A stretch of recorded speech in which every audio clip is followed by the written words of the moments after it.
Sud Radio, quels sont vos droits? Patrick Ramael. Bonjour Patrick Ramael. Bonjour. Président de cour d'assises. Aujourd'hui, vous nous parlez de la communication judiciaire. Pourquoi ce sujet aujourd'hui ? Parce que le ministère de la Justice communique trop peu. Savez-vous que ce ministère avait anticipé avant tout le monde la pandémie mondiale ? Le 27 novembre 2019, il a activé sa cellule de crise pour un exercice afin de tester la continuité de l'activité judiciaire sur le thème de l'existence d'une pandémie. Et l'OMS, l'Organisation mondiale de la santé, n'avait alerté les autorités chinoises que le 30 janvier 2020, donc 2 mois plus tard. Sans blague. Et l'épidémie a été déclarée pandémie en mars 2020. Ah oui, non mais vous êtes sérieux quand vous nous dites ça ? Bon allez, j'exagère un peu. L'exercice a bien eu lieu, mais il avait retenu la variole. Et puis le scénario prévoyait des pillages par des gens pressés de se faire vacciner. Là aussi, ça n'a pas été le cas.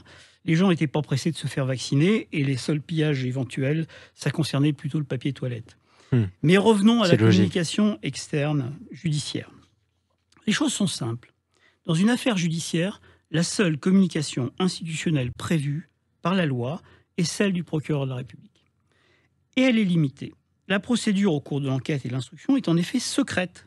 Mais pour empêcher les propagations d'informations inexactes, pour mettre fin à des ordres publics qui auraient été troublés, le procureur peut rendre public des éléments objectifs de l'enquête sans appréciation sur le bien fondé des charges. Donc ça, il a le droit. Oui, tout le monde a dans l'oreille les points de presse du procureur François Molins, qui maîtrisait parfaitement le sujet. Aujourd'hui, la chancellerie veut mettre en place une communication de crise en faisant appel à des communicants professionnels. Alors concrètement, ça va ressembler à quoi ? Un appel d'offres a été passé qui porte sur la réalisation de services de conseil et d'accompagnement en communication en période de crise au profit des juridictions. Paradoxalement, le ministère de la Justice ne communique pas beaucoup là-dessus. Pas de communication sur la communication.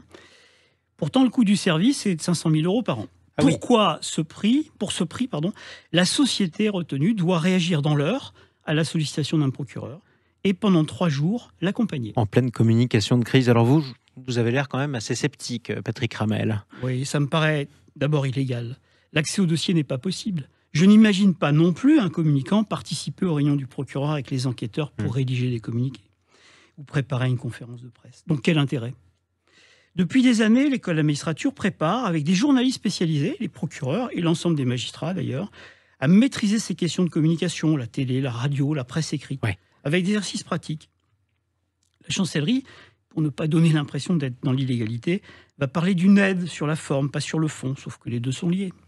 Un conseiller du ministre évoque une clause de confidentialité pour le communicant pour tenter de contourner l'obstacle. Mais il ne peut pas y avoir de partage d'informations couvertes par le secret de l'enquête pour une personne étrangère à la procédure. Oui, on y revient presque d'ailleurs au secret professionnel comme le secret des sources qu'on avait traité il y a plusieurs jours avec vous, Patrick Ramael. Quelle solution vous proposez ?